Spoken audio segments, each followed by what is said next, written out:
ವಿಮಾನ ಅಪಘಾತದಲ್ಲಿ ಮಹಾರಾಷ್ಟ್ರದ ಉಪಮುಖ್ಯಮಂತ್ರಿ ಅಜಿತ್ ಪವಾರ್ ದುರ್ಮರಣಕ್ಕೀಡಾಗಿರುವಂಥದ್ದು ಇವತ್ತು ನಿಜಕ್ಕೂ ಕೂಡ ಅತಿ ದೊಡ್ಡದ ಆಘಾತಕಾರಿಯಾದಂತಹ ಸುದ್ದಿ. ಮಹಾರಾಷ್ಟ್ರದ ರಾಜಕೀಯ ಚದುರಂಗದಾಟದಲ್ಲಿ ಬಹಳ ಚಾಣಾಕ್ಷ ನಡೆಯನ್ನು ಅನುಸರಿಸ್ತಾ ಇದ್ದಂಥವರು ಶರದ್ ಪವಾರ್. ಶರದ್ ಪವಾರ್ ಅವರ ಸಹೋದರನ ಪುತ್ರ ಅಜಿತ್ ಪವಾರ್ ಶರದ್ ಪವಾರ್ ಅವರ ಜೊತೆಗೆ ರಾಜಕೀಯವಾಗಿ ಬಹಳಷ್ಟು ಪಳಗಿದ ವ್ಯಕ್ತಿ. ಅಜಿತ್ ಪವಾರ್ ಅಲ್ಲಿನ ರಾಜಕೀಯದ ಚದುರಂಗದಾಟವನ್ನು ಬಹಳ ಸಮರ್ಥವಾಗಿ, ಯಾವ ರೀತಿಯಲ್ಲಿ ಶರದ್ ಪವಾರ್ ಅವರು ಅರ್ಥ ಮಾಡ್ಕೊಂಡಿದ್ರು ಅಷ್ಟೇ ಸಮರ್ಥವಾಗಿ ಮಹಾರಾಷ್ಟ್ರದ ರಾಜಕೀಯ ಚದುರಂಗದಾಟವನ್ನು ಅರ್ಥ ಮಾಡಿಕೊಂಡಿದ್ದಂಥವರು ಅಜಿತ್ ಪವಾರ್.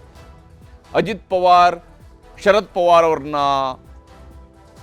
ಬಿಟ್ಟು BJP ಜೊತೆಗೆ ಮೊದಲ ಹಂತದಲ್ಲಿ ಮೈತ್ರಿ ಮಾಡಿಕೊಂಡಾಗ ಬೆಳಗಿನ ಜಾವದಲ್ಲಿ ಮೈತ್ರಿ ಮಾಡಿಕೊಳ್ತಾರೆ. ನಂತರ ಶರದ್ ಪವಾರ್ ಪಕ್ಷದ ಮೇಲೆ ಕಂಟ್ರೋಲ್ ತಗೋತಾರೆ. ಸರ್ಕಾರ ಮಹಾ ಅಘಾಡಿ ಆಗುತ್ತೆ. ಆದರೆ ಮುಂದೆ ಅದೇ ಅಜಿತ್ ಪವಾರ್ ಬದಲಾದ ರಾಜಕೀಯ ಸನ್ನಿವೇಶದಲ್ಲಿ ತನ್ನ ಚಿಕ್ಕಪ್ಪನನ್ನು ಬಿಟ್ಟು ಮತ್ತೆ NDAಯ ಭಾಗ ಆಗ್ತಾರೆ. NDA ಜೊತೆಗೆ ಉಪಮುಖ್ಯಮಂತ್ರಿ ಆಗ್ತಾರೆ. ಮಹಾರಾಷ್ಟ್ರದಲ್ಲಿ ಸುದೀರ್ಘ ಅವಧಿಯವರೆಗೆ ಉಪಮುಖ್ಯಮಂತ್ರಿಯಾಗಿ ಕೆಲಸ ನಿರ್ವಹಿಸಿದವರು ಹೇಳಿದರೆ ಅದು ಅಜಿತ್ ಪವಾರ್. ಅಜಿತ್ ಪವಾರ್ ಇವತ್ತು ಬೆಳಗ್ಗೆ ತನ್ನ ಹುಟ್ಟೂರು, ತನ್ನ ಕರ್ಮಕ್ಷೇತ್ರ, ತನ್ನ ಕರ್ಮಭೂಮಿ ಬಾರಾಮತಿಯಲ್ಲಿನೇ ದುರ್ಮರಣಕ್ಕೀಡಾಗಿದ್ದಾರೆ. ಅವರ ಸಾವು ಆಗಸದ ಮೂಲಕವಾಗಿ ಬಾರಾಮತಿಯ ಭೂಮಿಗೆ ಇಳಿಯುವಂತಹ ಸಂದರ್ಭದಲ್ಲಿ ಬಂದದ್ದು. ಸಜೀವ ದಹನ ಆಗಿ ಹೋಗಿದೆ ಅಜಿತ್ ಪವಾರ್ ಅವರ ಶರೀರ. ನಾಳೆ ಬಾರಾಮತಿಯಲ್ಲಿ ಅಂತ್ಯಕ್ರಿಯೆ ನೆರವೇರಲಿದೆ. ವಿಮಾನ ಅಪಘಾತದಲ್ಲಿ ಮಹಾರಾಷ್ಟ್ರದ ಉಪಮುಖ್ಯಮಂತ್ರಿ ದುರ್ಮರಣಕ್ಕೀಡಾಗಿದ್ದಾರೆ. ಕುಟುಂಬಸ್ಥರ ಆಕ್ರಂದನ, ನೋವು, ಕಂಬನಿ. ಯಾಕಂದರೆ ಇದು ಅತಿದೊಡ್ಡ ಆಘಾತ. ಅಜಿತ್ ಪವಾರ್ ಮಹಾರಾಷ್ಟ್ರದ ರಾಜಕೀಯದಲ್ಲಿ ಇನ್ನಷ್ಟು ಚದುರಂಗದಾಟವನ್ನು ಆಡುವಂಥದ್ದು ಬಾಕಿ ಉಳಿದಿತ್ತು. ಆ ಒಂದು ದೃಶ್ಯ ನಮಗೆ ತೋರಿಸ್ತಾ ಇರುವಂಥದ್ದು ಯಾವ ಸ್ವರೂಪದಲ್ಲಿ ದುರಂತ ಸಂಭವಿಸಿದೆ ಅಂತ ಹೇಳಿ. ಪಕ್ಕದಲ್ಲಿರುವಂತಹ ಹೈವೇ ಸಮೀಪದ CC ಕ್ಯಾಮ್ರಾದಲ್ಲಿ ಸೆರೆ ಆಗಿರತಕ್ಕಂತಹ ದೃಶ್ಯ ಬಹಳ ಕ್ಲಿಯರ್ ಆಗಿ ಆ ಒಂದು ಮಹಾ ದುರಂತದ ಸನ್ನಿವೇಶ ಹೀಗಿದ್ದಿರ್ಬೋದು. ಅಷ್ಟು ದೊಡ್ಡ ಬೆಂಕಿ ಹೊತ್ಕೊಂಡು ಉರಿದಾಗ ಯಾವ ಸ್ವರೂಪದಲ್ಲಾದರೂ ಕೂಡ ಆ ದೇಹ, ಆ ಶರೀರ ಜೀವಂತವಾಗಿ ಉಳ್ಕೊಳ್ಳೋದಕ್ಕೆ ಸಾಧ್ಯ ಇರಲಿಲ್ಲ. ದುರಂತದಲ್ಲಿ ಅಜಿತ್ ಪವಾರ್ ಅವರು ಮೃತಪಟ್ಟಿದ್ದಾರೆ. ಅವರ ಜೊತೆಗೆ ಆ ಒಂದು ವಿಮಾನದಲ್ಲಿ ಪ್ರಯಾಣಿಸ್ತಾ ಇದ್ದಂತಹ ಅದರ ಪೈಲಟ್ಗಳು, ಅದರ ಸಹಾಯಕ ಸಿಬ್ಬಂದಿ ಹಾಗೂ ಅಜಿತ್ ಪವಾರ್ ಅವರ ಸಹಾಯಕ ಸಿಬ್ಬಂದಿ ಮತ್ತು NCPಯ ಇನ್ನೋರ್ವ ನಾಯಕ ಎಲ್ಲರೂ ಕೂಡ ಈ ದುರಂತದಲ್ಲಿ ಮೃತಪಟ್ಟಿದ್ದಾರೆ. ಅಜಿತ್ ಪವಾರ್ ಅವರು ದುರ್ಮರಣಕ್ಕೀಡಾಗಿದ್ದಾರೆ. ಮಹಾರಾಷ್ಟ್ರದ ರಾಜಕೀಯದಲ್ಲಿ ತನ್ನದೇ ಆದಂತಹ ಚಾಣಾಕ್ಷ ನಡೆಯನ್ನು ಹೊಂದಿದಂಥವರು ಅಜಿತ್ ಪವಾರ್. ಯಾಕಂದರೆ ಅಜಿತ್ ಪವಾರ್ ನಿಜಕ್ಕೂ ಕೂಡ ಶರದ್ ಪವಾರ್ ಅವರ ಜೊತೆಗಿನ ಅತಿದೊಡ್ಡ ರಾಜಕೀಯ ಪವರ್ ಆಗಿದ್ದರು. ಶರದ್ ಪವಾರ್ ಅವರ ರಾಜಕೀಯದ ನಡೆಯಲ್ಲಿ ಬಹಳ ಪ್ರಮುಖ ಪಾತ್ರ ಅಜಿತ್ ಪವಾರ್ ಅವರದು ಕೂಡ ಆಗಿತ್ತು. ಕಾಂಗ್ರೆಸ್ನ ತೊರೆದು NCPಯನ್ನು ಕಟ್ಟಿದಾಗ ಶರದ್ ಪವಾರ್ ಅವರು ಅವರ ಜೊತೆಗೆ ಅಜಿತ್ ಪವಾರ್ ಹೆಗಲಿಗೆ ಕೊಟ್ಟು ದುಡಿದಂಥವರು. ಮಹಾರಾಷ್ಟ್ರದಲ್ಲಿ ತಮ್ಮ ಅಸ್ತಿತ್ವವನ್ನು, ವಿಶೇಷವಾಗಿ NCPಯ ಭದ್ರಕೋಟೆಯನ್ನು ಕಾಪಾಡಿಕೊಂಡು ಬರೋದರಲ್ಲಿ ಅಜಿತ್ ಪವಾರ್ ಅವರ ಪಾತ್ರ ಬಹಳ ಮಹತ್ವದ್ದಾಗಿತ್ತು, ಗಣನೀಯವಾಗಿತ್ತು. ಅಜಿತ್ ಪವಾರ್, ಮಹಾರಾಷ್ಟ್ರದ ಉಪಮುಖ್ಯಮಂತ್ರಿ ಅಜಿತ್ ಪವಾರ್ ವಿಮಾನ ಅಪಘಾತದಲ್ಲಿ ಸಾವಿಗೀಡಾಗಿದ್ದಾರೆ. ನಿಜಕ್ಕೂ ಅತಿ ದೊಡ್ಡ ದುರಂತ ಇದು. ಜಿಲ್ಲಾ ಪಂಚಾಯತ್ನ ಚುನಾವಣಾ ಪ್ರಚಾರಕ್ಕೆ ಹೋಗ್ತಾ ಇದ್ದಂತಹ ಸಂದರ್ಭದಲ್ಲಿನೇ ವಿಮಾನ ಪತನಕ್ಕೀಡಾಗಿದೆ. ಇಲ್ಲಿ ವಿಮಾನ ಪತನಕ್ಕೀಡಾಗಿರುವಂಥದ್ರ ಸಂದರ್ಭದಲ್ಲೂ ಕೂಡ ಬಹಳಷ್ಟು ಅನುಮಾನಗಳಿದ್ದಾವೆ. ಯಾಕಂದರೆ ಎರಡೆರಡು ಬಾರಿ ಭೂಸ್ಪರ್ಶಕ್ಕೆ ಅದು ಪ್ರಯತ್ನಿಸುತ್ತೆ. ಅಂದರೆ ಭೂಸ್ಪರ್ಶ ಅಂದರೆ ಬೇರೆ ಕಡೆಯಲ್ಲ, ಅದು ವಿಮಾನ ನಿಲ್ದಾಣದಲ್ಲಿ ಲ್ಯಾಂಡಿಂಗ್ಗೆ 2 ಬಾರಿ ಟ್ರೈ ಮಾಡುತ್ತೆ. ಆದರೆ ಅಂತಿಮವಾಗಿ 3ನೇ ಬಾರಿಗೆ ಅದು ಲ್ಯಾಂಡಿಂಗ್ ಆಗುವಂಥದ್ದು ಕ್ರ್ಯಾಶ್ ಲ್ಯಾಂಡ್ ಆಗುತ್ತೆ. ಅಲ್ಲಿ ಕ್ರ್ಯಾಶ್ ಆಗುತ್ತೆ ವಿಮಾನ ಮತ್ತು ಹೊತ್ತಿ ಉರಿಯುತ್ತೆ. ಮುಂಬೈನಿಂದ ಬಾರಾಮತಿಗೆ ಹೋಗ್ತಾ ಇದ್ದಂತಹ ಲೇರ್ಜೆಟ್ 45 ವಿಶೇಷ ವಿಮಾನ ದುರಂತ ಅಂತ್ಯವನ್ನು ಕಂಡಿದೆ. ಈ ಒಂದು ವಿಮಾನದ ಬಗ್ಗೆಯೂ ಕೂಡ, ವಿಮಾನದ ತಾಂತ್ರಿಕತೆಯ ಬಗ್ಗೆಯೂ ಕೂಡ ಅನುಮಾನಗಳು ಇದ್ದೇ ಇದ್ದಾವೆ. ಇದರಲ್ಲಿ ದೋಷಗಳಿದ್ದಾವೆ ಅನ್ನೋದ್ರ ಬಗ್ಗೆ ಅಮೆರಿಕ ಹಿಂದೆಯೇ, ಈ ಕಂಪನಿಯ ವಿಮಾನಗಳಲ್ಲಿ ದೋಷ ಇರೋದ್ರ ಬಗ್ಗೆ ಅಮೆರಿಕ ಹಿಂದೆಯೇ ಎಚ್ಚರಿಕೆಯನ್ನು ಕೂಡ ಕೊಟ್ಟಿತ್ತು. ಲ್ಯಾಂಡಿಂಗ್ ವೇಳೆ ನೆಲಕ್ಕೆ ಅಪ್ಪಳಿಸಿದಂತಹ ವಿಮಾನದಲ್ಲಿದ್ದಂತಹ 6 ಮಂದಿ ಕೂಡ ಸಾವಿಗೀಡಾಗಿದ್ದಾರೆ. ಲ್ಯಾಂಡಿಂಗ್ನ ಸಂದರ್ಭದಲ್ಲಿ ನೆಲಕ್ಕಪ್ಪಳಿಸಿದೆ. ಬಹುಶಃ ವಿಷನ್ ಪ್ರಾಬ್ಲಮ್ ಇತ್ತ, ಅಂದರೆ ಅಲ್ಲಿಯ ವಾತಾವರಣದ ಕಾರಣಕ್ಕಾಗಿ ಲ್ಯಾಂಡಿಂಗ್ಗೆ ಸಮಸ್ಯೆ ಆಗಿತ್ತಾ, ಅಥವಾ ವಿಮಾನದ ತಾಂತ್ರಿಕ ಸಮಸ್ಯೆಯಿಂದಾಗಿ ಲ್ಯಾಂಡಿಂಗ್ ಸಾಧ್ಯ ಆಗಲಿಲ್ವಾ? ಇದರ ಬಗ್ಗೆಯೂ ಕೂಡ ಮಾಹಿತಿ ಬರಬೇಕಾಗಿದೆ. ಅಜಿತ್ ಪವಾರ್ ಸೇರಿದಂತೆ ಅವ್ರ ಜೊತೆಗಿದ್ದ ಎಲ್ಲರೂ ಕೂಡ ಸಾವಿಗೀಡಾಗಿದ್ದಾರೆ. ಆ ವಿಮಾನದಲ್ಲಿ ಪ್ರಯಾಣಿಸ್ತಾ ಇದ್ದಂತಹ ಯಾರೊಬ್ಬರು ಕೂಡ ಬದುಕುಳಿದಿಲ್ಲ. ಇಬ್ಬರು ಆಪ್ತ ಸಹಾಯಕರು, ಇಬ್ಬರು ಪೈಲಟ್ಗಳು, ಓರ್ವ NCP ಮುಖಂಡ ಸಾವಿಗೀಡಾಗಿದ್ದಾರೆ ಅಜಿತ್ ಪವಾರ್ ಅವರ ಜೊತೆಗೆ. ಅಜಿತ್ ಪವಾರ್ ಮಹಾರಾಷ್ಟ್ರದ ರಾಜಕೀಯದಲ್ಲಿ ತನ್ನದೇ ಆದಂತಹ ಕಾರಣಗಳಿಗಾಗಿ ಮಹತ್ವವನ್ನು ಪಡೆದಂತಹವರು. ಒಂದು, ಅವರು ಅನುಸರಿಸಿದಂತಹ ರಾಜಕೀಯ ನಡೆ. ಕಾಂಗ್ರೆಸ್ ಮತ್ತು NCP ಸರ್ಕಾರಗಳ ಸುದೀರ್ಘ ಅವಧಿಯಲ್ಲೂ ಕೂಡ ಅವರು ಉಪಮುಖ್ಯಮಂತ್ರಿಯಾಗಿ ಕೆಲಸ ಮಾಡಿದಂಥವರು. ಮುಂದುವರೆದ ಭಾಗದಲ್ಲಿ ಅವರು ಪ್ರತಿಪಕ್ಷ ನಾಯಕರಾಗಿ ಕೆಲಸ ಮಾಡಿದ್ದಾರೆ. ಹಾಗೆಯೇ ಆಡಳಿತ ಪಕ್ಷದಲ್ಲಿದ್ದಾಗಲೆಲ್ಲ ಉಪಮುಖ್ಯಮಂತ್ರಿಯಾಗಿ ಕೂಡ ಕೆಲಸ ಮಾಡಿದ್ದಾರೆ. ಆರಂಭಿಕ 2 ಅವಧಿಗಳನ್ನು ಹೊರತುಪಡಿಸಿರುವ ಉಳಿದ ಅವಧಿಗಳಲ್ಲಿ ಅವರು ಉಪಮುಖ್ಯಮಂತ್ರಿಯಾಗಿ ಕೆಲಸ ಮಾಡಿದ್ದಾರೆ. ಘಟನೆಗೆ ಕೇವಲ 30ರಿಂದ 35 ನಿಮಿಷಗಳಲ್ಲಿ ಈ ದುರಂತ ಸಂಭವಿಸಿರುವಂಥದ್ದು ನಿಜಕ್ಕೂ ಆಘಾತಕಾರಿಯಾಗಿರ್ತಕ್ಕಂತಹ ವಿಚಾರ. ಯಾಕಂದರೆ ಈ ವಿಮಾನ 8:10ಕ್ಕೆ ಟೇಕ್ ಆಫ್ ಆಗುತ್ತೆ. 8:10 ವೇಳೆಗೆ ಟೇಕ್ ಆಫ್ ಆಗುತ್ತೆ. ಅಜಿತ್ ಪವಾರ್ ಮತ್ತು ಸಹಾಯಕ ಸಿಬ್ಬಂದಿಯನ್ನು ಹೊತ್ತಿದಂತಹ ಈ ವಿಶೇಷ ವಿಮಾನ ಮುಂಬೈನಿಂದ ಹೊರಡುತ್ತೆ. 8:35 ವೇಳೆಗೆ ವಿಮಾನದಲ್ಲಿ ತಾಂತ್ರಿಕ ದೋಷ ಕಂಡುಬರುತ್ತೆ. 8:35 ವೇಳೆಗೆ ತಾಂತ್ರಿಕ ದೋಷ ಕಂಡುಬರುತ್ತೆ. 8:45ಕ್ಕೆ ವಿಮಾನ ಪತನಗೊಳ್ಳುತ್ತೆ. 8:40 ವೇಳೆಗೆ ಅವರೊಮ್ಮೆ ಭೂಸ್ಪರ್ಶಕ್ಕೆ ಪ್ರಯತ್ನಿಸ್ತಾರೆ. ಅಂದರೆ ವಿಮಾನ ನಿಲ್ದಾಣದವರೆಗೂ ಕೂಡ ವಿಮಾನ ಬಂದಿತ್ತು. ವಿಮಾನ ನಿಲ್ದಾಣದ ಬಳಿವರೆಗೂ ಕೂಡ ವಿಮಾನ ಬಂದು ತಲುಪಿತ್ತು. ಆದರೆ ಅಲ್ಲಿ 8:46ಕ್ಕೆ ವಿಮಾನ ಅಪಘಾತಕ್ಕೀಡಾಗುತ್ತೆ. ಬೆಂಕಿ ಹೊತ್ತುಕೊಂಡು ಉರಿಯುವಂತಹ ದೃಶ್ಯ ಪಕ್ಕದಲ್ಲಿರ್ತಕ್ಕಂತಹ ಆ ಹೈವೇಯ ಪಕ್ಕದಲ್ಲಿದ್ದಂತಹ ಒಂದು CC ಕ್ಯಾಮೆರಾದಲ್ಲಿ ಆ ದೃಶ್ಯ ಕಂಡುಬರುವಂಥದ್ದು. ಎಕ್ಸಾಕ್ಟ್ 8:46 ಈ ವಿಮಾನ ದುರಂತ ಅಂತ್ಯ ಕಂಡಿರುವಂಥದ್ದು ಗೊತ್ತಾಗುತ್ತೆ. ಯಾವಾಗ ಅಲ್ಲಿಯ ಆ ಬೆಂಕಿ ಕಾಣಿಸ್ಕೊಳ್ಳುತ್ತೋ ಸುತ್ತಮುತ್ತಲಿನ ಪ್ರದೇಶದಿಂದ ಜನ ಕೂಡ ಅಲ್ಲಿಗೆ ಬರ್ತಾರೆ. ಹಾಗೆಯೇ ವಿಮಾನ ನಿಲ್ದಾಣದ ಸಿಬ್ಬಂದಿ ಕೂಡ ಬಂದು ನೋಡಿದಾಗ ಆ ವಿಮಾನ ಸಂಪೂರ್ಣವಾಗಿ ಸುಟ್ಟು ಹೋಗಿರುತ್ತೆ. 8:45ಕ್ಕೆ ವಿಮಾನ ಪತನ ಆಗುತ್ತೆ. 8:46ಕ್ಕೆ ಪತನ ಆಗ್ತಾ ಇದ್ದಂತೆಯೇ ಹೊತ್ತಿ ಉರಿಯುತ್ತೆ ವಿಮಾನ. 8:45 ಆದ ನಂತರ ಸುಮಾರು 8:45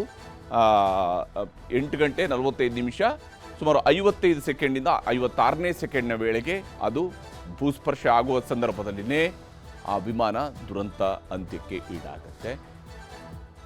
ಈ ವಿಮಾನದ ದುರಂತದ ಸುತ್ತಲೂ ಅನುಮಾನಗಳನ್ನು ಕೂಡ ವ್ಯಕ್ತಪಡಿಸಲಾಗಿದೆ. ಹಾಗಾದರೆ ಈ ದುರಂತಕ್ಕೆ ಕಾರಣ ಏನು ಅನ್ನೋದರ ಬಗ್ಗೆ ಒಂದಿಷ್ಟು ಮಾಹಿತಿಯನ್ನು ಕಲೆ ಹಾಕುವ ಪ್ರಯತ್ನವೂ ಕೂಡ ನಡೀತಾ ಇದೆ. ವಿಮಾನ ದುರಂತದ ಸಂಭಾವ್ಯ ಕಾರಣಗಳ ಹುಡುಕಾಟವೂ ಕೂಡ ಈಗಾಗಲೇ ಶುರುವಾಗಿದೆ. ಯಾಕಂದರೆ ಯಾವುದೇ ವಿಮಾನದ ಪತನದ ಬಗ್ಗೆಯೂ ಕೂಡ ನಿಖರವಾಗಿ ಇಂಥದ್ದೇ ಕಾರಣಕ್ಕಾಗಿ ವಿಮಾನ ಪತನ ಆಯಿತು ಅನ್ನೋದರ ಬಗ್ಗೆ ಹುಡುಕೋದಿಕ್ಕೆ ಸಾಧ್ಯತೆಗಳಿರ್ತವೆ, ಅವಕಾಶಗಳಿರ್ತವೆ. ಆ ಅವಕಾಶಗಳನ್ನು ಆಧರಿಸಿ ದೆಹಲಿಯಿಂದ ಈಗಾಗಲೇ ತಾಂತ್ರಿಕ ಸಿಬ್ಬಂದಿ ಪರಿಶೀಲನೆಗೆ ಅಂತೇಳಿ ಬಂದಿದ್ದಾರೆ. ಮಹಾರಾಷ್ಟ್ರದ ರಾಜಕಾರಣದಲ್ಲಿ ಅತ್ಯಂತ ಪ್ರಭಾವಶಾಲಿಯಾದಂತಹ ವ್ಯಕ್ತಿ ಅಂತ ಹೇಳಿದರೆ ಅದು ಅಜಿತ್ ಪವಾರ್. ಅಜಿತ್ ದಾದಾ ಅಂತೇಳಿ ಅವರನ್ನ ಬಹಳ ಪ್ರೀತಿಯಿಂದ ಅಲ್ಲಿಯ ಜನ ಕರಿತಾ ಇದ್ರು. ಬಾರಾಮತಿಯ ಜನ ಅವ್ರನ್ನ ಕರಿತಾ ಇದ್ರು. DGCA ವಿಮಾನ ಅಪಘಾತ ತನಿಖಾ ಸಂಸ್ಥೆ ಈಗಾಗಲೇ ತನಿಖೆಗೆ ಮುಂದಾಗಿದೆ. ಹೇಗಾಯಿತು ಈ ವಿಮಾನದ ದುರಂತ ಅನ್ನುವಂಥದ್ದನ್ನು ಪತ್ತೆ ಹಚ್ಚುವಂತಹ ಪ್ರಯತ್ನ ಈಗ ಸಾಗ್ತಾ ಇದೆ.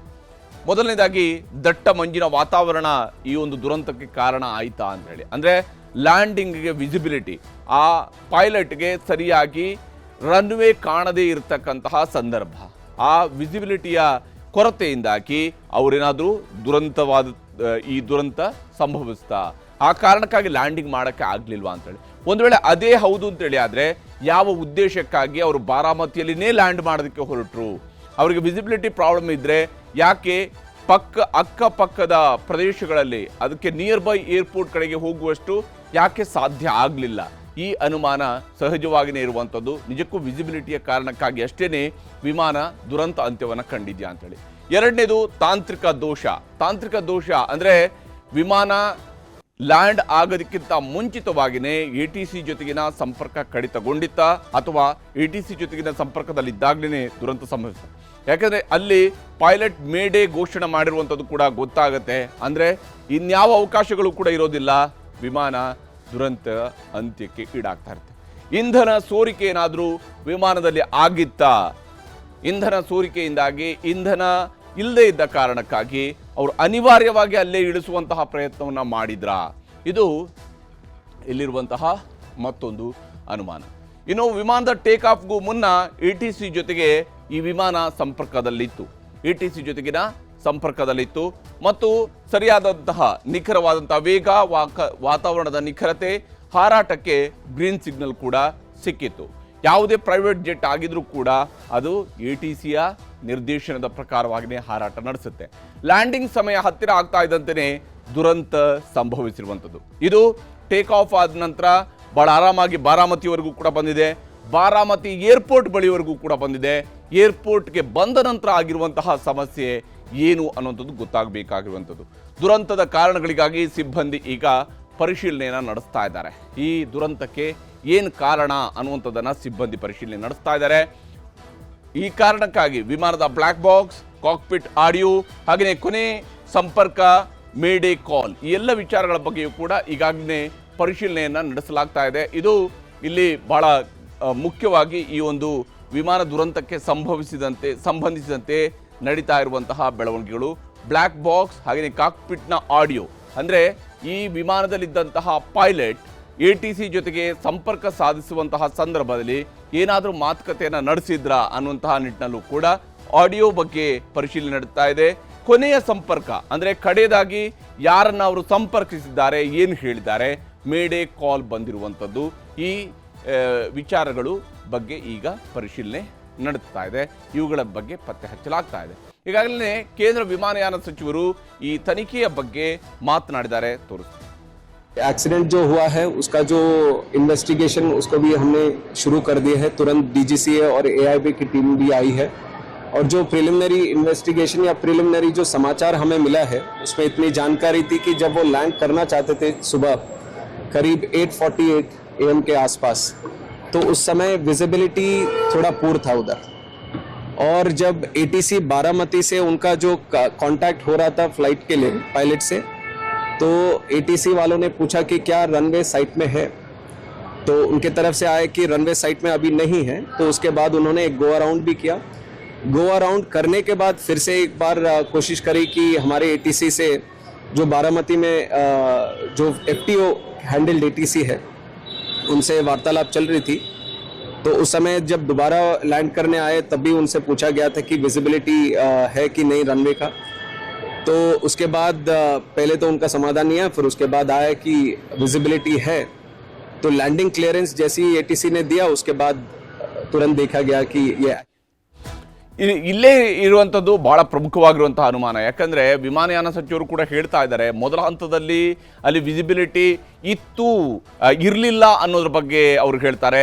ಎರಡನೇ ಬಾರಿ ಕೇಳ್ತಾರೆ, ಆವಾಗ ಇದೆ ಅಂತ ಹೇಳ್ತಿದ್ದಾರೆ. ನಿಜಕ್ಕೂ ಪೈಲಟ್ಗೆ ವಿಸಿಬಿಲಿಟಿ ಇತ್ತಾ ಇರಲಿಲ್ವಾ? ATC ಅವರಿಗೆ ಕೊಟ್ಟಿರ್ತಕ್ಕಂಥ ಡೈರೆಕ್ಷನ್ ಏನು, ಯಾವ ಕಾರಣಕ್ಕಾಗಿ ವಿಮಾನವನ್ನು ಬಾರಾಮತಿಯಲ್ಲೇ ಇಳಿಸಬೇಕು ಅನ್ನುವಂತಹ ಅನಿವಾರ್ಯತೆ ಸೃಷ್ಟಿಯಾಯಿತು? ಈ ಪ್ರಶ್ನೆಗಳಿಗೂ ಕೂಡ ಉತ್ತರ ಸಿಗಬೇಕಾಗಿದೆ. ಈ ವಿಚಾರಕ್ಕೆ ಸಂಬಂಧಪಟ್ಟಂತೆ ಇನ್ನು ನಾಳೆ ಪವಾರ್ ಅವರ ಅಂತ್ಯಕ್ರಿಯೆ ನಡೆಯಲಿದೆ. ಮಹಾರಾಷ್ಟ್ರದ ರಾಜಕಾರಣದಲ್ಲಿ ಪ್ರಮುಖ ನಾಯಕರಾಗಿದ್ದಂತಹ ಉಪಮುಖ್ಯಮಂತ್ರಿ ಅಜಿತ್ ಪವಾರ್ ಅವರು ಸಹಕಾರ, ನೀರಾವರಿ, ಗ್ರಾಮೀಣಾಭಿವೃದ್ಧಿ ಇಲಾಖೆಗಳ ಜವಾಬ್ದಾರಿಯನ್ನು ನಿಭಾಯಿಸಿದ್ರು.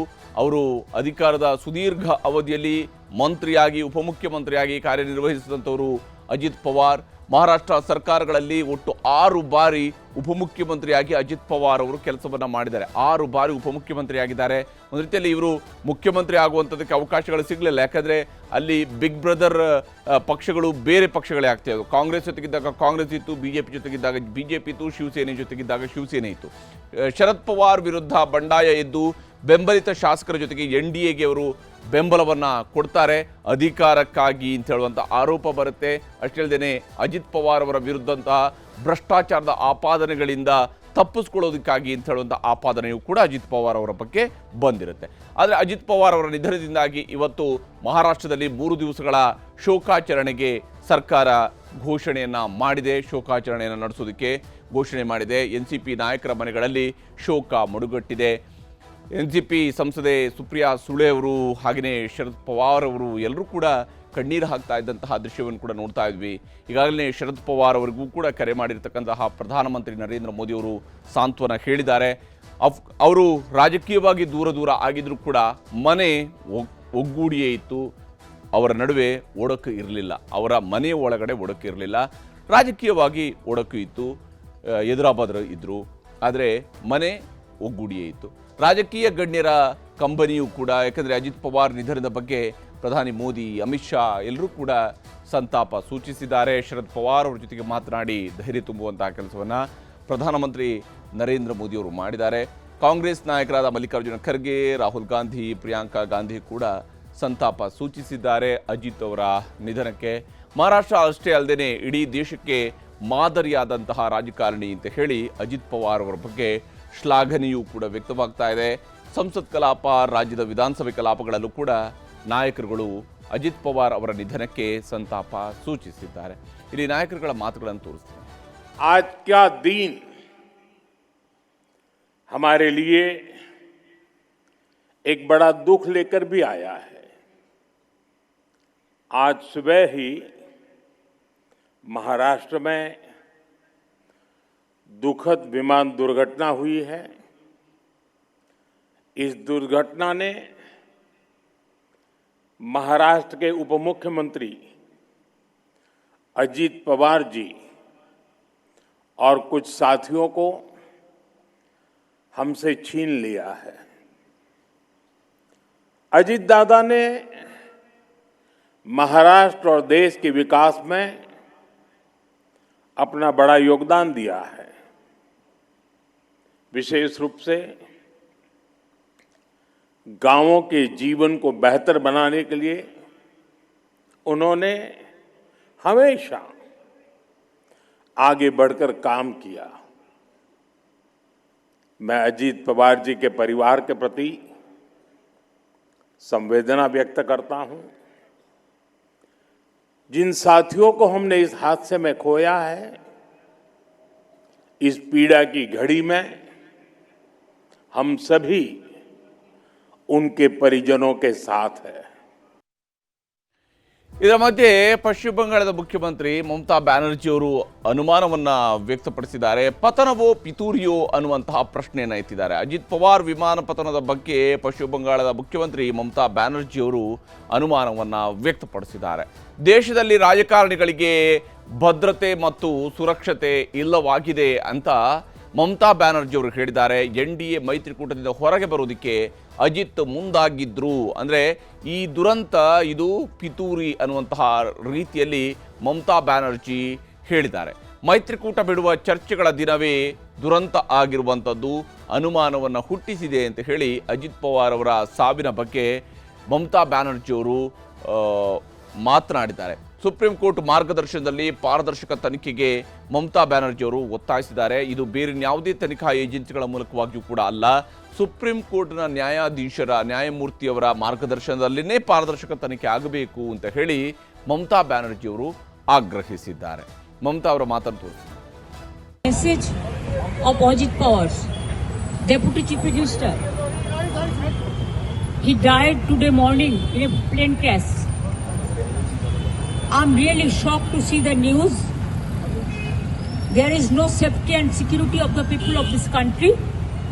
Even the political leaders, I do not know what is the fate of the opposition political parties, but he was very much with the ruling party. But before few days ago, I came to know that from social network that somebody from other party, they gave a statement that Ajit Pawar is willing to leave the BJP. And now what happened today, I need proper investigation under the supervision of Supreme Court. Only we have the trust on Supreme Court, no other agency. All the agencies are being totally purchased. And really it's a great loss for the country. Maybe he's from the opposition. Now he's from the opposition. But tomorrow he's supposed to join the original force of their party. Ajit Pawar एक अभी उनका जो देहांत हुआ मैं समझूंगा कि premature death है और इससे जो काम करने वाला व्यक्ति था उसको इस तरीके से उसका अंत होना ये हम सभी को आघात कर दिया है। जांच तो होना चाहिए क्योंकि ऐसा एक्सीडेंट हुआ है जो अनन्याचुरल है। ಹೀಗೆ AICC ಅಧ್ಯಕ್ಷರು ಕೂಡ ಇದರ ಬಗ್ಗೆ ತನಿಖೆ ಆಗಬೇಕು ಅಂತ ಹೇಳಿದ್ದಾರೆ. ತನಿಖೆ ಅಫ್ಕೋರ್ಸ್ ವಿಮಾನ ದುರಂತ ಅಂತ ಹೇಳಿದಾಗ ಸಹಜವಾಗಿ ತನಿಖೆ ನಡೆಯುತ್ತೆ. ಆದರೆ ಮಮತಾ ಬ್ಯಾನರ್ಜಿಯವರು ಮಾತ್ರ ಇದರಲ್ಲಿ ಒಂದು ಹೆಜ್ಜೆ ಮುಂದಕ್ಕೆ ಹೋಗಿ ಪಿತೂರಿಯ ಅನುಮಾನವನ್ನು ವ್ಯಕ್ತಪಡಿಸಿದ್ದಾರೆ. ಆ ಪಿತೂರಿಯ ಬಗ್ಗೆಯೂ ಕೂಡ ತನಿಖೆ ಆಗಬೇಕು ಅಂತ ಹೇಳ್ತಿದ್ದಾರೆ. ಸರ್ಕಾರ ಈಗಾಗಲೇ ತನಿಖೆಯನ್ನು ಶುರು ಮಾಡಿದೆ. ಯಾವ ಸ್ವರೂಪದಲ್ಲಿ ತನಿಖೆ ಸಾಗುತ್ತೆ ಮತ್ತು ದುರಂತಕ್ಕೆ ಏನು ಕಾರಣಗಳಾಗಿದ್ದಾವೆ ಅನ್ನೋದನ್ನು ತಿಳ್ಕೊಳ್ಬೇಕಾಗಿದೆ. ಎರಡನೇ ಸುದ್ದಿ ಕಡೆಗೆ ಹೋಗೋಣ. ಅಧಿವೇಶನದಲ್ಲೂ ಗವರ್ನರ್ ವರ್ಸಸ್ ಗವರ್ನಮೆಂಟ್. ಕೇಂದ್ರ RSS ಕೈಗೊಂಬೆಯಾದ್ರ ರಾಜ್ಯಪಾಲರು. ಫೋನ್ ಟ್ಯಾಪಿಂಗ್ ಕಿರಿಕಿರಿ ಮತ್ತೆ ಶುರುವಾಯ್ತಾ? ಇದು ಚಂದ್ರಕಾಂತ್ ಎರಡನೇ story. Rule book ರೋಷಾವೇಶ.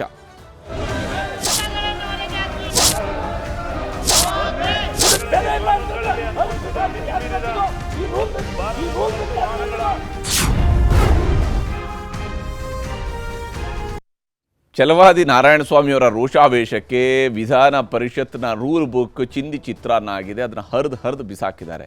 Rule book ಅನ್ನುವಂಥದ್ದು ಒಂದು ಸದನದ ಆಸ್ತಿ, ಒಂದು ಸದನದ ಗೌರವ, ಒಂದು ಸದನ ನಡಿಬೇಕಾದಂಥದ್ರ ಮಾರ್ಗಸೂಚಿ. ಅದು ಸದನ ಈ ಸ್ವರೂಪದಲ್ಲಿ ನಡಿಬೇಕು ಅನ್ನೋದಕ್ಕೆ ಇರ್ತಕ್ಕಂತಹ ಪುಸ್ತಕ. ಅದು ಅದರ ಆಧಾರದ ಮೇಲೆ ಸದನ ನಡಿಬೇಕು. ಆದರೆ ಸದನ ಹಾಗೆ ನಡೀತಾ ಇಲ್ಲ ಅಂತ ಹೇಳಿ ರೂಲ್ ಬುಕ್ಕನ್ನೇ ಹರಿದು ಬಿಸಾಕಿದ್ರೆ ವಿಧಾನ ಪರಿಷತ್ನ ಪ್ರತಿಪಕ್ಷ ನಾಯಕರು, ಮೇಲ್ಮನೆಯ ಪ್ರತಿಪಕ್ಷ ನಾಯಕರು ತಮ್ಮ ಸಿಟ್ಟನ್ನು ಈ ಸ್ವರೂಪದಲ್ಲಿ ವ್ಯಕ್ತಪಡಿಸ್ತಾ ಹೋದರೆ ಕತೆ ಏನಾಗಬೇಕು? ಮಾತಿನಲ್ಲಿ ಸಾಧ್ಯ ಆಗದನ್ನ ಈ ರೀತಿಯಾಗಿ ಪುಸ್ತಕ ಹರಿದು ವ್ಯಕ್ತಪಡಿಸಿದ್ರ ಪ್ರತಿಪಕ್ಷ ನಾಯಕರು ಅನ್ನುವಂತಹ ಪ್ರಶ್ನೆ ಮೂಡುತ್ತೆ. ರಾಜ್ಯಪಾಲರ ಭಾಷಣದ ಮೇಲಿನ ವಂದನಾ ನಿರ್ಣಯದ ಸಂದರ್ಭದಲ್ಲಿ ಗದ್ದಲ ಏರ್ಪಟ್ಟಿದೆ.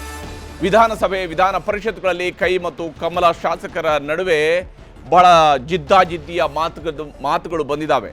ರೂಲ್ ಬುಕ್ಕನ್ನು ಹರಿದು ಬಿಸಾಕಿದ್ದಾರೆ ಛಲವಾದಿ ನಾರಾಯಣಸ್ವಾಮಿ ಅವರು. ಆಕ್ರೋಶ ವ್ಯಕ್ತಪಡಿಸಿದ್ದಾರೆ. ಅಷ್ಟಾಗ್ತಾ ಇದ್ದಂತೆ ಕಾಂಗ್ರೆಸ್ನವರು ಕೂಡ ತಿರುಗೇಟು ಕೊಟ್ಟಿದ್ದಾರೆ. ಸದನದ ಒಳಗಡೆ ನಾರಾಯಣಸ್ವಾಮಿಯವರ ವಿರುದ್ಧ ಕ್ರಮ ಆಗಬೇಕು ಅನ್ನುವಂಥ ಆಗ್ರಹವನ್ನು ಕೂಡ ಮಾಡಿದ್ದಾರೆ. ಇನ್ನು ಸದನದ ಒಳಗಡೆ ಮುಖ್ಯಮಂತ್ರಿ ಹಾಗೂ ಪ್ರತಿಪಕ್ಷ ನಾಯಕ ಅಶೋಕ್ ಅವರ ನಡುವೆಯೂ ಕೂಡ ಮಾತಿನ ಜಟಾಪಟಿ ಬಹಳ ಜೋರಾಗಿದೆ ಸಾಗಿತ್ತು. ಸದನದ ಒಳಗಡೆ ಗವರ್ನರ್ ಅವರ ಭಾಷಣದ ಮೇಲಿನ ವಂದನಾ ನಿರ್ಣಯದ ಅಂಗೀಕಾರಕ್ಕೂ ಮುಂಚಿತವಾಗಿ ನಡೀತಾ ಇದ್ದಂತಹ ಚರ್ಚೆ ಸಂದರ್ಭದಲ್ಲಿ ಗವರ್ನರ್ ಅವರು ಭಾಷಣ ಮಾಡದೆ ಅರ್ಧದಿಂದ ಓಡ್ ಹೋದ್ರು ಅಂತ ಹೇಳ್ಕೊಂಡು ಆರೋಪವನ್ನು ಮಾಡ್ತಾ ಇದ್ರೆ, ಇಲ್ಲ ಅವರು ಓಡ್ ಹೋಗೋ ವಯಸ್ಸವರು, ನೀವು ಅವ್ರಿಗೆ ಅಗೌರವ ತೋರ್ತಾ ಇದ್ದೀರಿ ಅಂತಕೊಂಡು ಹೇಳಿದ್ದಾರೆ.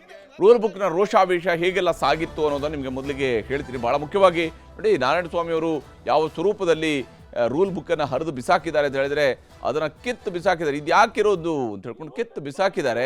ಈ ಸ್ವರೂಪದಲ್ಲಿ ಸದನದ ಆಸ್ತಿ ಅದು ಈ ರೂಲ್ ಬುಕ್ ಅನ್ನೋದು ಸದನದ ಗೌರವದ ಪ್ರಶ್ನೆ. ಮತ್ತು ಈ ರೂಲ್ ಬುಕ್ಕನ್ನು ರಚನೆ ಮಾಡಿದಂಥವ್ರು ಕೂಡ ಇದೇ ಸದನದ ಸದಸ್ಯರುಗಳು ಸೇರಿಕೊಂಡು ರಚಿಸಿರತಕ್ಕಂತಹ ಪುಸ್ತಕ ಅದು. ಅದಕ್ಕೆ ಅದರದೇ ಆದಂತಹ ಗೌರವ ಇದೆ. ಆ ಸದನದಲ್ಲಿ ಅದಕ್ಕೆ ಆದಂತಹ ಗೌರವ ಇದೆ. ರಾಜ್ಯಪಾಲರ ಭಾಷಣದ ಮೇಲಿನ ಚರ್ಚೆ ವೇಳೆ ರಣಾಂಗಣ ಆಗಿತ್ತು ಇವತ್ತು ವಿಧಾನ ಪರಿಷತ್ ಮತ್ತು ವಿಧಾನಸಭೆ ಎರಡೂ ಸದನಗಳಲ್ಲೂ ಕೂಡ. ವಿಧಾನ ಪರಿಷತ್ನಲ್ಲಿ ಪ್ರತಿಪಕ್ಷಗಳ ಹಂಗಾಮ ಬಹಳ ಜೋರಾಗಿತ್ತು. ಛಲವಾದಿ ನಾರಾಯಣಸ್ವಾಮಿಯವರ ರೋಷಾವೇಶವನ್ನು ನಾವು ದೃಶ್ಯದಲ್ಲಿ ನೋಡ್ತಾ ಇದ್ವಿ. ಸಿಟ್ಟನ್ನು ಕಂಟ್ರೋಲ್ ಮಾಡ್ಕೊಳ್ಳೋದಕ್ಕೆ ಆಗದೇ ಇದ್ದಾಗ ಪಾಪ ಪುಸ್ತಕ ಏನು ಮಾಡುತ್ತೆ, ಪುಸ್ತಕವನ್ನು ಹರಿದು ಬಿಸಾಕಿದ್ರೆ ಈ ಮೂಲಕವಾಗಿ ಸದನದಲ್ಲಿ ತಮ್ಮ ಆಕ್ರೋಶವನ್ನು ವ್ಯಕ್ತಪಡಿಸಬೇಕಂತ ಅವಶ್ಯಕತೆ ಇದೆಯಾ? ಪ್ರಶ್ನಾರ್ಹವಾಗಿರುವಂಥದ್ದು. ಛಲವಾದಿ ನಾರಾಯಣಸ್ವಾಮಿ ವಿರುದ್ಧ ಕ್ರಮಕ್ಕೆ ಕಾಂಗ್ರೆಸ್ ಸದಸ್ಯರು ಪಟ್ಟು ಹಿಡಿದಿದ್ದಾರೆ. ಸದನದ ಒಳಗಡೆ ಅವರ ವರ್ತನೆಯ ಕಾರಣಕ್ಕಾಗಿ ಅವರ ವಿರುದ್ಧ ಕ್ರಮ ಆಗಬೇಕು ಅಂತ ಹೇಳಿ ಕೇಳಿದ್ದಾರೆ. ಅಕ್ಷರಶಃ ರಣಾಂಗಣವೇ ಆಗಿ ಹೋಗಿದೆ ವಿಧಾನ ಪರಿಷತ್ನ ಕಲಾಪ. ಅಕ್ಷರಶಃ ರಣಾಂಗಣ ಆಗಿ ಹೋಗಿತ್ತು ಇವತ್ತು ವಿಧಾನ ಪರಿಷತ್ನ ಕಲಾಪ. ಸದನದ ಒಳಗಡೆ ರೂಲ್ ಬುಕ್ಕನ್ನು ಹರಿದು ಬಿಸಾಕಿದ್ದಾರೆ. ಯಾಕಂದರೆ ರೂಲ್ ಬುಕ್ಕನ್ನು ಮೇಂಟೈನ್ ಮಾಡಬೇಕಾಗಿರುವಂಥದ್ದು ಸದನದ ಕಸ್ಟೋಡಿಯನ್ ಆಗಿರತಕ್ಕಂತಹ ಸಭಾಪತಿಗಳ ಮೇಲೆ ಕಂಟ್ರೋಲಲ್ಲಿ ಇರುತ್ತೆ ಸದನವೇ ಹೊರತು ಬೇರೆ ಯಾರ್ದ ಕಂಟ್ರೋಲಲ್ಲಿ ಇರೋದಿಲ್ಲ. ಆದರೆ ಈ ರೀತಿಯಾಗಿ ರೂಲ್ ಬುಕ್ಕನ್ನು ಪೀಸ್ ಮಾಡಿದ್ದಾರೆ ಛಲವಾದಿ ನಾರಾಯಣಸ್ವಾಮಿ ಅವರು. ಇದಕ್ಕೂ ಮುಂಚಿತವಾಗಿ ಫೋನ್ ಟ್ಯಾಪ್ ವಿಚಾರಕ್ಕೆ ಸಂಬಂಧಪಟ್ಟಂತೆ ಸದನದ ಒಳಗಡೆ ಬಹಳ ಚರ್ಚೆಗಳಾಗಿದ್ದಾವೆ. ವಿಧಾನ ಪರಿಷತ್ನಲ್ಲಿ ವಿಧಾನಸಭೆಯಲ್ಲಿ ಚರ್ಚೆಗಳಾಗಿದ್ದಾವೆ. ರಾಜ್ಯಪಾಲರಿಗೆ ಕೇಂದ್ರ ಸರ್ಕಾರ RSSನಿಂದ ಫೋನ್ ಬರ್ತಿದೆ ಅಂತ ಹೇಳ್ಕೊಂಡು ಕಾಂಗ್ರೆಸ್ ಸದಸ್ಯರು ಒಬ್ಬರಾದ ಮೇಲೊಬ್ರು ಹೇಳ್ತಾ ಇದ್ದಾರೆ. ಅವರು RSSನ ಫೋನ್ ಮೇಲೆ, ಕೇಂದ್ರ ಸರ್ಕಾರದ ಫೋನ್ನ ಮೇಲೆ ಕ್ರಮ ಕೈಗೊಳ್ತಿದ್ದಾರೆ ಅಂತ ಹೇಳಿ. ಅದಕ್ಕಾಗಿ ಅಶೋಕ್ ಅವರು ಒಂದು ವ್ಯಾಲಿಡ್ ಆಗಿರ್ತಕ್ಕಂತಹ ಪ್ರಶ್ನೆಯನ್ನು ಎತ್ತಿದ್ದಾರೆ ಇವತ್ತು. ಕಾನೂನು ಸಚಿವ HK ಪಾಟೀಲ್ ಮತ್ತು ಅವರ ಮಾತಿಗೆ ಸಚಿವ ಪ್ರಿಯಾಂಕ್ ಖರ್ಗೆ ಅವರು ಕೂಡ ದನಿಗೂಡಿಸ್ತಾ ಹೇಳಿದರು, ಕೇಶವ್ ಕೃಪಾದಿಂದ ಗವರ್ನರ್ಗೆ ಫೋನ್ ಬರ್ತದೆ ಅಂತ ಹೇಳ್ಕೊಂಡು ಸಚಿವ ಪ್ರಿಯಾಂಕ್ ಖರ್ಗೆ ಅವರು ಹೇಳಿದರು. ಹಾಗಾದ್ರೆ ನಿಮ್ಗೆ ಇಷ್ಟೆಲ್ಲ ಫೋನ್ ಬರುತ್ತೆ, ರಾಜ್ಯಪಾಲರಿಗೆ ಯಾರೆಲ್ಲ ಫೋನ್ ಮಾಡ್ತಾರೆ ಅಂತ ಗೊತ್ತಿದೆ ಅಂತ ಹೇಳಿದ್ರೆ ನೀವು ಫೋನ್ನ ಕದ್ದಾಲಿಕೆ ಮಾಡಿರಬೇಕು. ನಿಮ್ಮ ಕಳ್ಳಗಿವಿಗಳು ಆ ಫೋನ್ಗಳನ್ನು ಕೇಳಿಸ್ತಾ ಇರಬೇಕು. ರಾಜಭವನಕ್ಕೆ ಬರ್ತಾ ಇರುವಂತಹ ಫೋನ್ಗಳ ಬಗ್ಗೆ ನಿಮಗೆ ಹೇಗೆ ಗೊತ್ತು ಅಂತ ಹೇಳಿ BJP ಸದಸ್ಯರು ಪ್ರಶ್ನಿಸಿದ್ದಾರೆ. ತುಂಬ ವ್ಯಾಲಿಡ್ ಆಗಿರ್ತಕ್ಕಂತಹ ಪ್ರಶ್ನೆಯನ್ನು ಇಲ್ಲಿ ಪ್ರತಿಪಕ್ಷದವರು ಕೇಳಿದ್ದಾರೆ. ಫೋನ್ ಟ್ಯಾಪ್ ಮಾಡಲಾಗ್ತಿದೆ ಎನ್ನುವಂತಹ ಗಂಭೀರ ಆರೋಪವನ್ನು ಇದೇ ಕಾರಣಕ್ಕಾಗಿ ಅಶೋಕ್ ಅವರು ಮಾಡಿದ್ದಾರೆ. ನಿಜಕ್ಕೂ ಅವರಿಗೆ ಯಾರ್ದೆಲ್ಲ ಕಾಲ್ ಬರ್ತಾ ಇದೆ ಅಂತ ಹೇಳಿದ್ರೆ ಅಫ್ಕೋರ್ಸ್ ಸರ್ಕಾರಕ್ಕೆ ಗೊತ್ತಾಗಬೇಕು ಅಂತ ಹೇಳಿ, ಆದರೆ ಹೇಗೆ ಸಾಧ್ಯ ಅಂತ ಹೇಳಿ ಫೋನ್ ಟ್ಯಾಪ್ ಬಗ್ಗೆ ತನಿಖೆ ಬೇಕಾದರೆ ಕೇಳಿ, ಮಾಡ್ತೇವೆ ಅಂತ ಹೇಳಿ HK ಪಾಟೀಲ್ರು ಸವಾಲು ಹಾಕಿದ್ದಾರೆ. ಫೋನ್ ಟ್ಯಾಪ್ ಬಗ್ಗೆ ತನಿಖೆ ಬೇಕಾದರೆ ಕೇಳಿ, ನಾವು ಅದಕ್ಕೂ ಸಿದ್ಧ ಅಂತೇಳಿ HK ಪಾಟೀಲ್ರು ಹೇಳಿದ್ದಾರೆ. ಸದನದಲ್ಲಿ ಏನೇನು ನಡೀತು ಅನ್ನೋದನ್ನು ತೋರಿಸ್ತೀನಿ.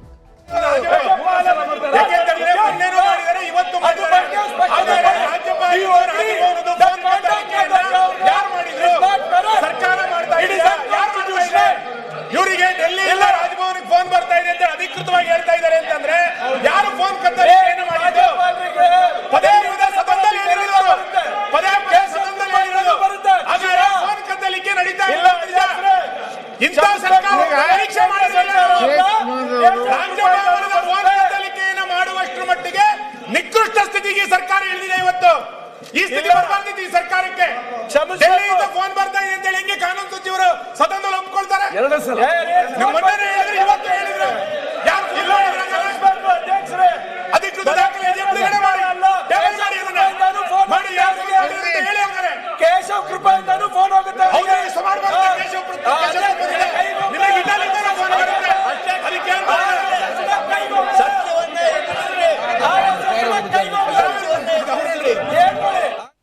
ಹೀಗೆ ಸದನದೊಳಗಡೆ ಬಹಳ ಜೋರಾಗಿ ಮಾತಿನ ಭರಾಟೆ ಅಂತೂ ಇವತ್ತು ನಡೀತಾ ಇತ್ತು. ಆರೋಪ ಪ್ರತ್ಯಾರೋಪಗಳಿಗೆ ಸಾಕ್ಷಿಯಾಯಿತು.